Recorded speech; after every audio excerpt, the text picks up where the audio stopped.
لو ما تعرفش ففي خناقه دلوقتي دايره على السوشيال ميديا ما بين كابتن مصطفى روك وما بين كابتن اسلام عادل. ايه اللي حصل هقول لك دلوقتي. كابتن اسلام بيدعو مصطفى روك، كابتن مصطفى روك مؤسس حمله ضد القايمه. طبعا عارفين ان هو عمل الحمله دي من كام سنه ولاقت نجاحا كبيرا في مصر، وشباب كتيرة جدا اعتمدت الحملة ديت، وفي برضه بنات اعتمدت الحملة ديت. ايه هي الحملة باختصار؟ ان انت ما تمضيش قايمة، وان انت تجهز بيتك من اوله لاخره وتدفع المهر بتاعك، والبنت تيجي بشنطة هدومها، بل ممكن انت كمان اللي تجيب شنطة هدومها. الكلام ده بقى مش عاجب فئة من الناس، منهم البنات ومنهم الذكور اللي فضلهم حبة ويبقوا بنات. ليه؟ بحجة ان هي القايمة بتضمن حق الست. طب انت ايه اللي هيضمن لك حقك اذا كان اصلا حقك مضمون بالدين؟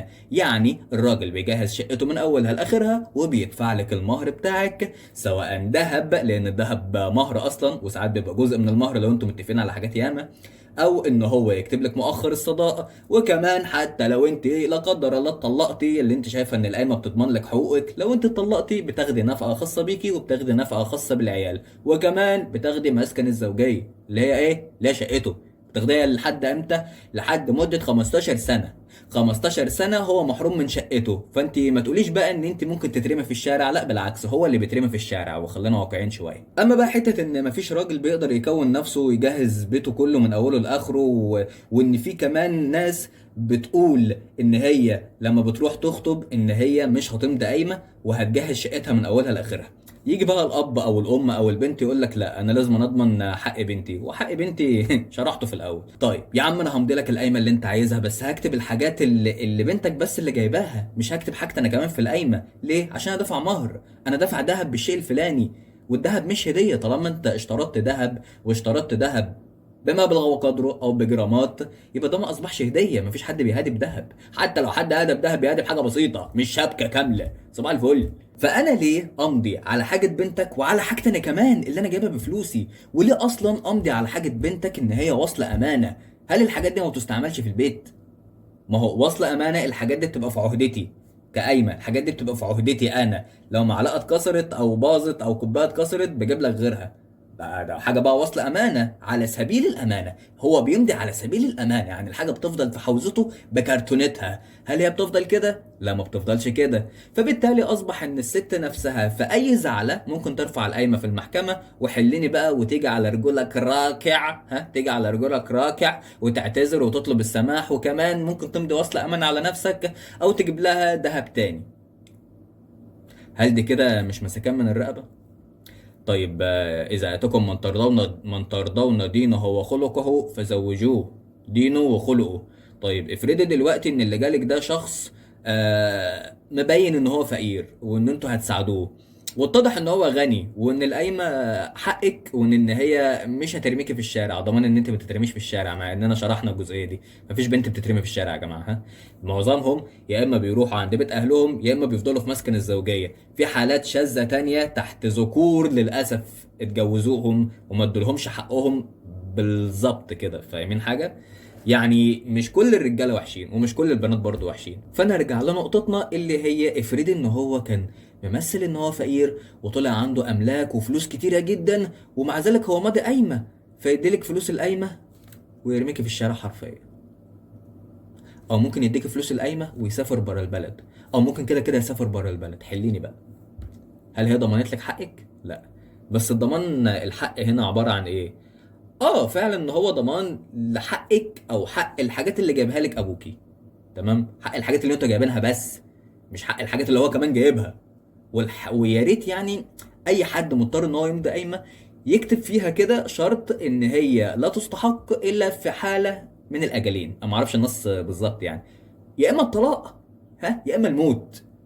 ما بقاش قاعد انا وهي بناكله على نفس السفره والاقيها مره واحده رفعت عليها القايمه. اتصرف ازاي انا في حاجه زي دي؟ حتى لو اديت لك فلوسها انت خلاص انا ما بقتش عايزك. ليه ما بقتش عايزك؟ مش عشان مساله حقك او لا، لان مساله ان انت خونتيني او عملتي حركه غريبه صدمتني بيها. فاهمه؟ فدي ما يبقى السلاح في ايدك في اي وقت، وللاسف سلاح قذر مش سلاح دفاع عن النفس، ده سلاح قذر بيترفع على الزوج في اي لحظه. طيب يا عم انت مش مأمني وعايز تمضيني قايمه؟ اكتب انت كمان قايمه بالحاجه اللي انا جايبها.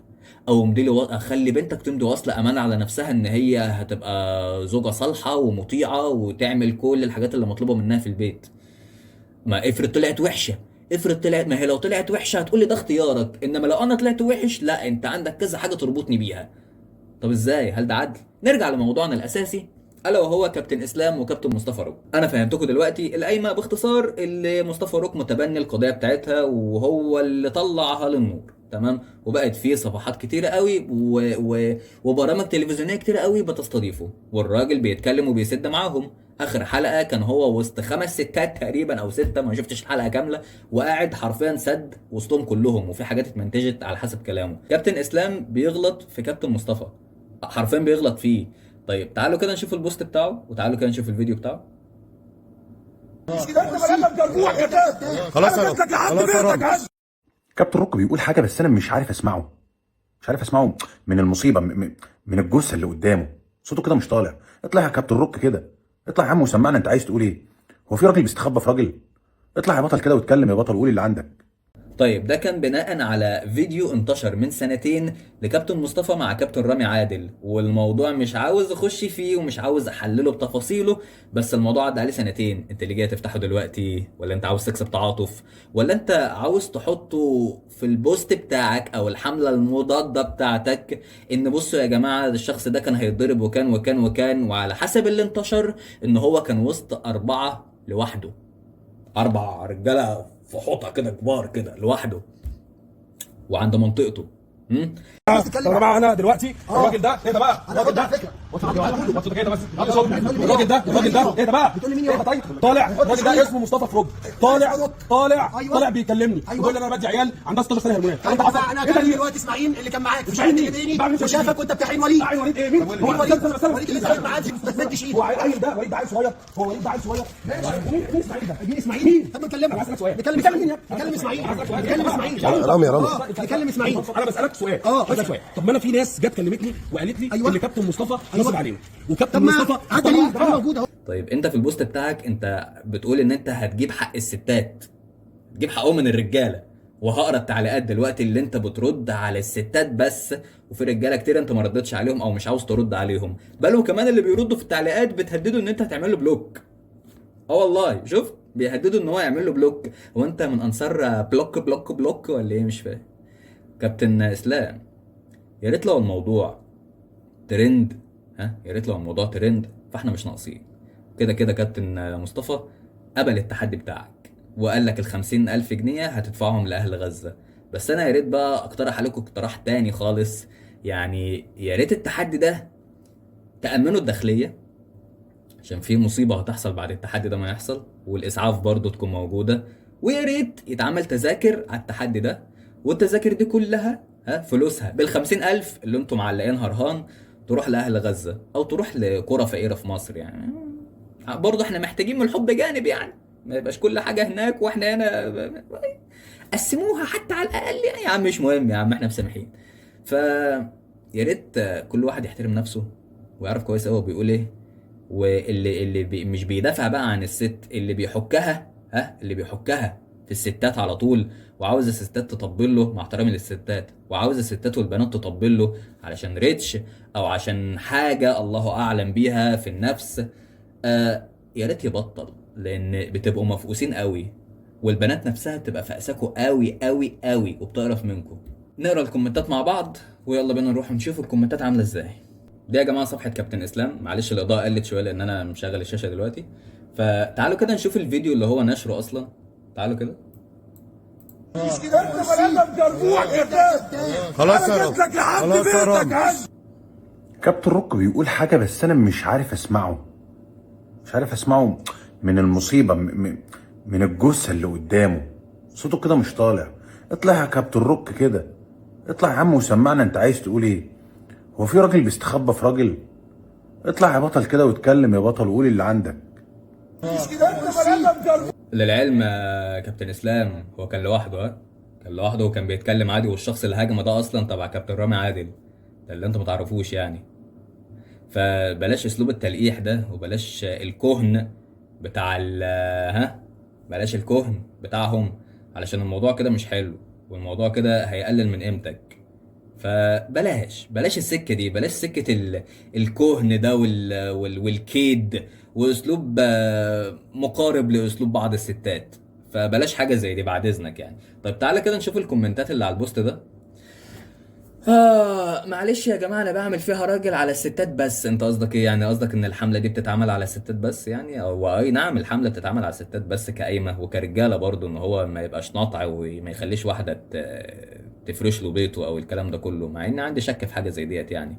بس يعني إيه معلش يا جماعة أنا بعمل فيها راجل على الستات بس؟ قصدك إن كابتن مصطفى بيعمل فيها راجل على الستات بس؟ إن هو طالع وبيقول قضية مجتمعية اللي هي قضية القايمة زيها زي اي قضيه، سواء كانت اواضي المراه او اواضي رجل او اواضي طفل او اواضي حريه او اواضي ايا كانت هي ايه.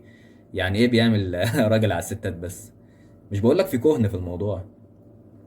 طيب في بنت بترد عليه بتقول له حصل، وواحد تاني بيقول له اديله. اكيد انت مناصف للقايمه طبعا. تمام. واحد تاني بيقول موت بغيظك يا مصطفى، ارجل منك 100 مره، وانت الحقد والسم طافحين عليك. اقسم بالله ما هنتوقف عن نشر الحمله لحظه واحده. ومصطفى عندنا راجل محترم وكبير جدا في نظرنا. كل في نفسك النار لما ما بتلاقيش حد بتاكل نار لما بتلاقيش حد تاكله بتاكل في نفسها. كفايه انه مش معبرك. واحد تاني بيقول ملناش دعوه بيه. جمعه مباركه يا كوتش. يلا فعلا انت كده فعلا انت كده حررت غزه. قال يعني المهم القضيه مهمه جدا يعني. واحد تاني بيرد عليه بيقول له علشان انتوا ستات في بعض فما فيش داعي مفيش داعي تعمل راجل. مين قال الكلام ده حاجه تانية ملناش دعوه بيها دي. طيب في كلام كتير جدا. كومنت خاص بكابتن اسلام: اي حد تبع مصطفى كشك هيتجاوز في كلمه ما عنديش غير البلوك. الناس المحترمه على راسي. انت خليت قليل الاحترام. ايه مصطفى كشك دي؟ اسمه مصطفى روك. اسم صفحته مصطفى روك، مش اسم الشخصي، اسم الاب. ايه مصطفى كشك دي؟ مش بقولك في كهن. لا حول ولا قوه الا بالله. تعالوا كده نفتحوا التعليقات دي. والله انت ابن اصول، انا اشك فيك رد عليه خاص بعد اذنك. رد عليا. مصطفى روك عمك مستني البلوك. موت بغيظك يلا مصطفى. تاني انت تاني. طيب نفتحه كومنت تاني. كومنت الباشا الكبير وصل. كومنت مصطفى روك ذات نفسه: طلبتها وهتنولها. حظك الوحش اني شفت البوست ده، وهخليك عبرة لمن لا يعتبر في القفص. وده مش علشان القايمة خالص. القايمة قضيتي مع الشباب وحمايتهم من الاستغلال، ومش هتقف. دي فعلا على فكرة هي دي قضية شباب. هو ليه لما بتطلع قضية خاصة بالمرأة محدش بيتكلم ومحدش بيعارض؟ ليه لما شاب يطلع قضية الكل يبقى عامل زي الكلاب كده بتنبح عليهم مش اكتر يعني؟ ليه بجد؟ هو كل الحقوق خاصة بالمرأة بس مفيش حقوق خاصة بالراجل؟ فهموني يعني. كل الحقوق فعلا كده؟ استنى يا عم اشغل اضاءة تانية يا عم. كل الحقوق فعلا خاصة بالست بس؟ مفيش حقوق الراجل خالص؟ الراجل ده ياخد على قفاه ساكت؟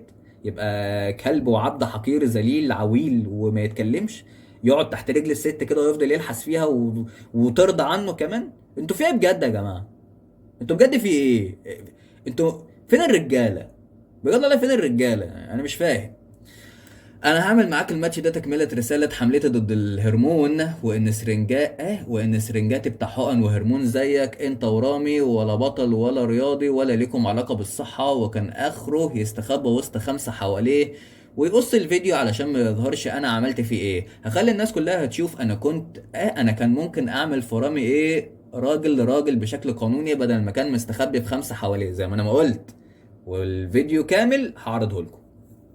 بس مع احترامي لكابتن رامي ومع احترامي لكل الناس اللي كانت حواليه يعني، هم ليهم حق الرد. الموضوع بقاله 2 ميت وجا كابتن اسلام بيه فتحه تاني. استعد علشان هخليك تتعلم درس عمرك ما هتنساه، وهخليك عبرة للشباب علشان يفهموا الفرق بين الراجل الرياضي الحقيقي والمحقون اللي عنده هرمونات الانوثة مرتفعة وبياخد لها علاج. اتضايق ولعت. الماتش هيكون الجمعة يوم 5 ديسمبر. انا مش محتاج وقت ليك تجهيز. انا هسيب لك اسبوعين تضرب كل حقن الصيدليات اللي عندك وتستعد، ومش فارق معايا وزنك حتى لو زيادة عني. انا موافق وهمضي على كده. هو للعلم المفروض الاوزان تبقى متقاربة يعني، ما يجيش مثلا واحد وزنه 200 كيلو يلاعب واحد وزنه 100 كيلو. تمام. مع ذلك برضه كابتن مصطفى راضي. انا مش بطبل له ولا الكلام ده كله. انا كل اللي هاممني في الموضوع القايمه ما تبقاش شخصنه. ما يجيش كابتن اسلام يقول لك انا هجيب لك حقك او هدافع عنكم ومش عارف ايه والكلام ده كله. هو انت مين عشان تدافع عنهم؟ ما يدافعوا عن نفسهم. انا مش انت محامي؟ انت ماشي يا عم، انت انفلونسر يا عم، صانع محتوى وزي الفل، يعني ايه تدافع عنهم؟ هو انت مش شايف الجزء الوحش في الموضوع، ولا انت عاوز تدافع عنهم لمجرد الدفاع عنهم مش اكتر؟ نكمل.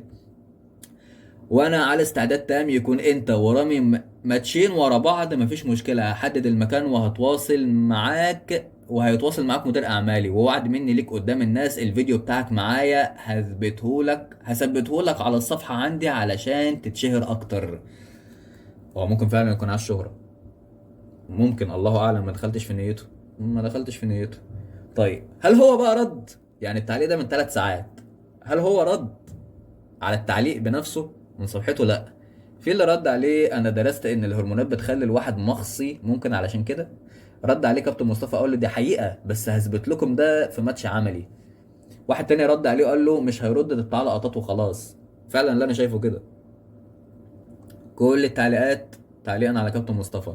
واحدة بقى بتقول: اخيرا لقيت حد بيدافع عن الستات، على اساس ان انتوا محتاجين دفاع اكتر من الناس اللي بتدافع عنكم، واكتر من المكتسبات، مش هقول حقوق، المكتسبات بتاعتكم.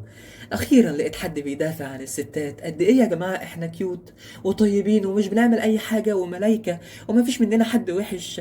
رد الباشا كابتن اسلام بيقول، ويقول لك وبقول لك هنتصر عليهم.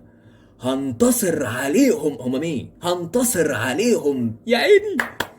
يا كوتشي هتنتصر عليهم. هم مين؟ طب انا بقى من ضمن مؤيدين لا القايمه، ورينا هتنتصر عليا ازاي. ولو انت واخدها مثلا ان صفحتي لسه عددها قليل، فحب اقول لك انا في اليوتيوب من 4 سنين، والحمد لله صوتي مسموع في مصر وبره مصر، ومش هقول لك مجالي، تمام، لان في ناس ممكن تشبه على صوتي ده. رد عليه واحد بيقول له: يا عم هتنتصر في ايه؟ ليه يا اهطل؟ هو ما قالش حاجه غير تطبيق شرع الله، هو اللي قال، انا ماليش دعوه بالشتيمه، انا بقرا الكومنت، تمام. واحد تاني بيقول: هتنتصر على ايه بالظبط؟ ولا هو شو وترند ومشاهدات وبس؟ الراجل اللي انت منزل له لقطه من فيديو ده بيتكلم عن تطبيق الشرع في الزواج، بمعنى ان ما قالش ان القايمه تتلغى عافيه.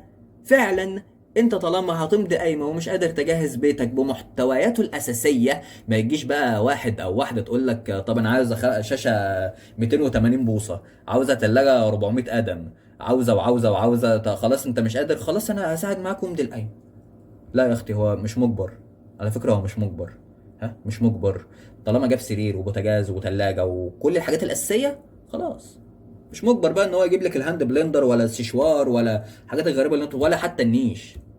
مش مجبر على حاجات زي دي، مجبر ان هو يجيب الاساسيات بس. الرفاهيات دي بقى هو يتكرم ويجيبها مع الوقت، بلاش كلمه تتكرم ده عشان ممكن تزعل ناس كتير. هو يبقى يجيبها مع الوقت من حر ماله. هو بيأسس حياته، بيأسس المستقبل. اصل لا مؤاخذه، مش هو بس اللي عاوز يتجوز، مش الشباب بس هي اللي محتاج الجواز، لا انتوا كمان محتاجين جواز. انتوا كمان محتاجين جواز. فلو هتجيبوها من ناحيه ان طالما انتوا الاتنين محتاجين جواز، فانتوا الاتنين تساعدوا مع بعض. هو لو طالب المساعده عادي ساعدوه، انما مش طالبها ملكوش ان انتوا تقولوا عايزين وعايزين وعايزين وعايزين وعايزين وعايزين. مش حرب. عايزين تعنسوا؟ عايزين احنا كمان نعنس؟ طب ايه؟ طيب انا مش فاهمكم، انتوا بتسهلوا ولا بتعسروا ولا في حاجه تانية في الموضوع؟ عموما في فيديو كامل هعمله عن القايمه، هينزل على قناتي على اليوتيوب ان شاء الله، الضوء شورتس، وهينزل برضه على الصفحه هنا. بس خلينا في نفس الموضوع. اللي مالش ان القايمه تتلغي عافيه، لا، هيطبق شرع ربنا. انت ايه اللي مزعلك في كده؟ الا اذا الموضوع شخصي. هو فعلا شكل كده موضوع شخصي. يا ترى انت بتحارب شرع ربنا علشان الحريم؟ انت عبيط.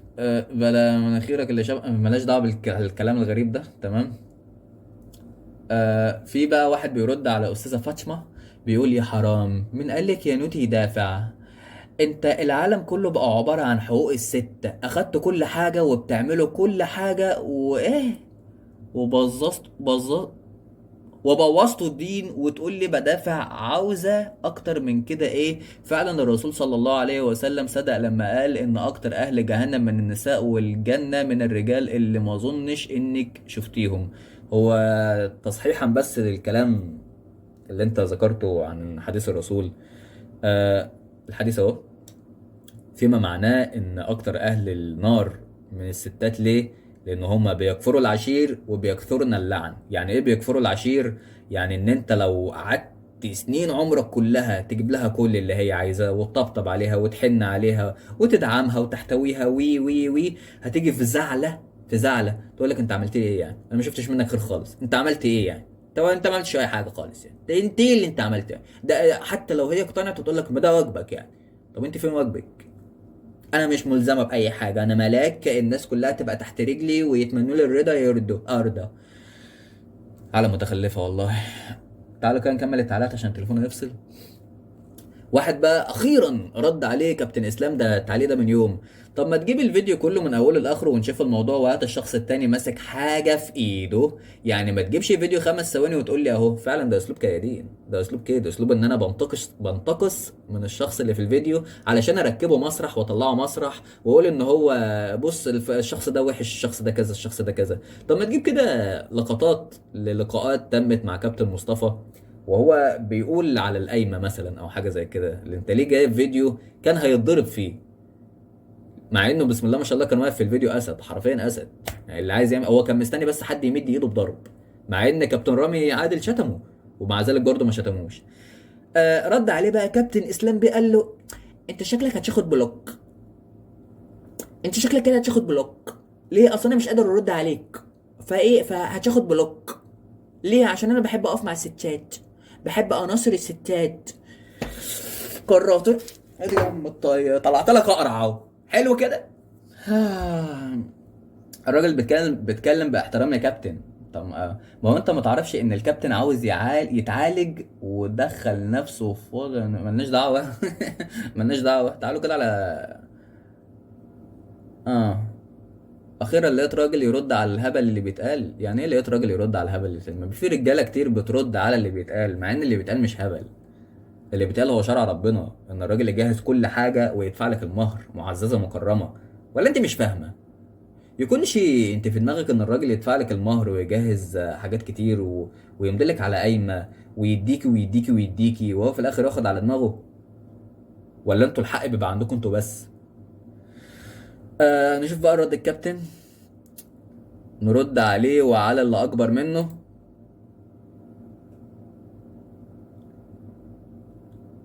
والله شكل كده هاخدك محتوى. الردح مش ميزة، ده طبعا ومبروك عليك. يلا يا مطبلاتي يا ماشي ولا حاجة. طيب جات لك على الطبطب يا انسه، انت بتفكري في القايمة قبل العريس يجي. بالصلاة على النبي. بتحمل ايه ده؟ مش فاهم. طب هو بجد يا جماعة عندي سؤال، لو القايمة ضمان حق الست، فين ضمان حق الراجل؟ ان هي ما تطلعش وحشة، ان هي كذا، ان هي كذا، ان هي كذا. فين ضمان حق الراجل على حاجته؟ ان هو ما يجيش مثلا مرة واحدة يجي يخش البيت يلاقي البيت على الارض على الحديدة. يجي مثلا يلاقي ان هو اتجوز واحدة لا مؤاخذة في الكلمة مستعملة، ان هو اتضحك عليه واتقال له بكر وهي ما طلعتش بكر. فين ضمان حقه ان هو ما يجيش شخص تاني مولود من الست دي، مش عاوز اوضح اكتر من كده، ويتحط له كده تحت اسمه، يبقى بالنسب كده اللي هو لا خد العيل ده مبروك عليك، كسبته في كيس شيبسي، جبته من حد تاني انت مالكش دعوه. فين ضمان حقه في حاجه زي دي؟ فين ضمان حق الراجل ان هو يلاقي حياه كريمه زي ما هو موفر لمراته حياه كريمه؟ مش قصدي بقى على النوع التاني، انا قصدي بقى ايه في الحاجه العقل والحاجه المطلقه اللي المفروض تطبق هنا وتطبق هنا. ماليش دعوه بالوحش من هنا على الوحش من هنا، مش هخاف من حد انا. فين ضمان حق الراجل؟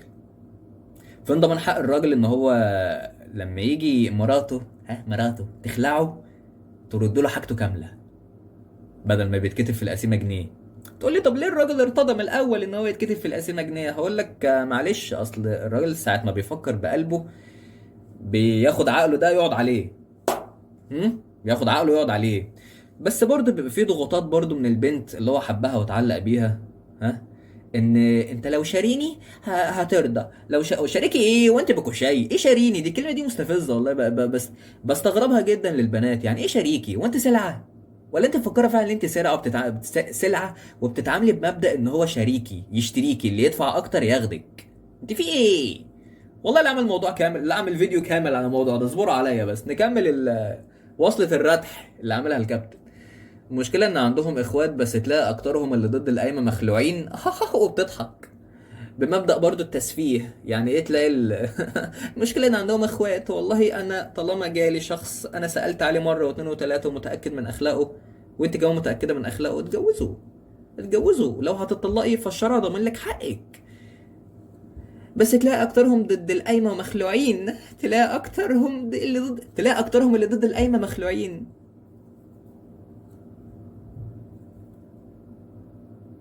يعني ايه؟ مش فاهم.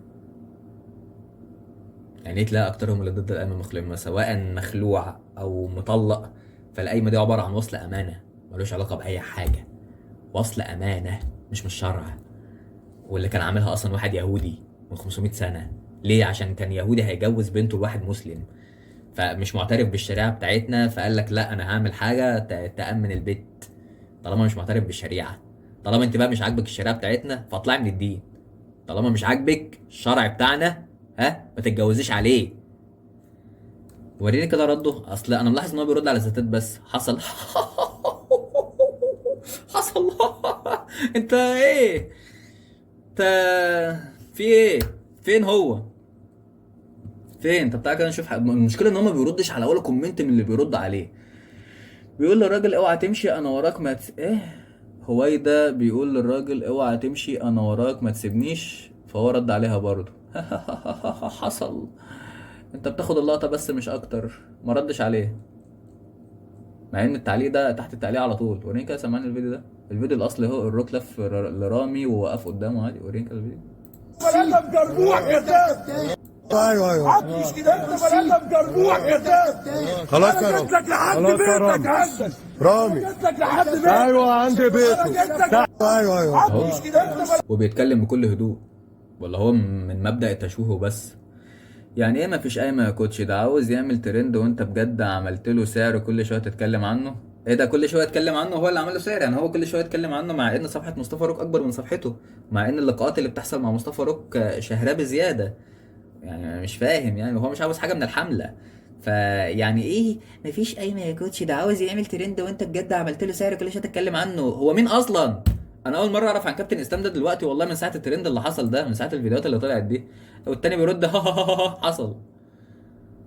بجد يا كابتن اسلام، في كميه استفزاز من تعليقاتك ومن كلامك مش طبيعيه. بجد بجد بجد الكلام ده مش طبيعي. في تعليقات كتيره جدا جدا جدا. يعني ايه لا عامل راجل على الستات على الفيس يحط صورته وهو بيعرق؟ طب انت مالك؟ والتاني بيرد حصل. انت بتقول كده على صفحه قام عامل لي، كنت بقول كده على صفحته قام عامل لي بلوك. مصطفى ما بيعملش بلوك لحد. ده اللي بينتقده بياخد سكرين للتعليق بتاعه، والتعليق بتاع الشخص اللي بينتقده بينزلها في بوست تاني. انا ممكن اقول اي حاجه عن اي حد. انا ممكن اقول دلوقتي ان انا دخلت لاسلام في البرايفت وقلت له ان انا عايز اتمرن عندك، وتكلفه الشهر عندك ب 500,000 جنيه واتبلى عليك. ممكن اقول ان انا لقيت كابتن اسلام ده، ممكن اقول ان هو مثلا شاذ جنسيا، انا بقول مثلا. ممكن اقول ان انا مثلا كنت مع كابتن اسلام ونصب عليا. ممكن في ادله؟ مفيش ادله. زي برضه اللي كان بيحصل في الفيديو بتاع كابتن رامي وكابتن مصطفى. في ادله؟ ممكن اقول كذا وكذا وكذا وكذا. تعالوا بقى التعليق ده. اولا انت مش عارف تسمعه علشان مصدر التسجيل قريب من الراجل اللي بيزعق، مش علشان مصطفى صوته واطي او خايف. اديله. ثانيا الراجل اللي بينهم بيحجز مش بيحمي مصطفى من الراجل اللي بيزعق. وتصحيحا الراجل ده اصلا تبع كابتن رامي مش تبع مصطفى. ثالثا انت محتاج تفهم حاجة ومش عارف ازاي راجل كبير زيك مش قادر يستوعبها. في فرق كبير بين الرجولة والبلطجة وشغل الشبيحة.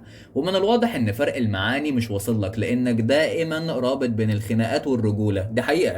يعني ايه عاوز تتحدى كابتن مصطفى في ماتش قتالي؟ ماتش بقى ملاكمة وكده. لو انت متفشخر بالملاكمة فانا انا بطل على مستوى المحافظة اللي انا فيها في الكونغ فو. مش كونغ فو بقى اللي هو الاساليب بقى والحركات، لا كونغ فو ساندا. لو ما تعرفوش دور عنه يا كابتن. تمام. فانا كمان ممكن اتحداك، يعني مع ان بسم الله ما شاء الله ما فيش عضلات ولا في اي حاجه وطلع لي كرش. فانا مش فاهم ايه الفكره. نكمل التعليق. رابعا هجومك او رفضك لكلام مصطفى بيدل على قصور في فهمك، لانه مصطفى مش بيقول وجهة نظر شخصية ليه، مصطفى بيقول شرع ربنا. وبالتالي لو معترض على شريعة ربك يبقى مشكلتك مش مع مصطفى خالص، انت مشكلتك مع الشريعة الاسلامية نفسها. ودي محتاجة انك تعمل جلسات استتابة مع شيوخ أفاضل من الأزهر الشريف علشان يعدلوا تفكيرك. هل رد عليه؟ ما ردش عليه، سبحان الله، ما ردش عليه، ما ردش عليه. نيجي بقى لواحدة اسمها هبة برضو الكابتن بيرد عليها هي بس. انت بترد على ستات بس؟ انت بجد بترد على ستات بس؟ عموما انا مش هطول الفيديو اكتر من كده، انا مستني الماتش ما بينكم انتوا الاتنين كمتفرج. تطورات الموضوع برضو هطلع وهتكلم عنها كمبدأ حرية الرأي والتعبير، وكمبدأ ان انا شخص جاي لكم من محتوى تاني من كذا سنة، وداخل بقى في المحتويات الايه اللي على السوشيال ميديا. فلو عجبك الفيديو مستني رأيك في الكومنتات تحت، ولو عايز تشير شير، ويا ريت تديني اللايك بتاعك على الفيديو، اللايك ببلاش، ويا ريت طبعا تتابع الصفحة، تمام. وهحط الفيديو ده على اليوتيوب، يا ريت طبعا تشترك في قناة اليوتيوب، و او ما اشتركتش عادي مش هتفرق، انا هطلع اتكلم كده كده، بس ده لو تقديرا منك ليا، انا مش بتاع لقطة زي ناس. وسلام.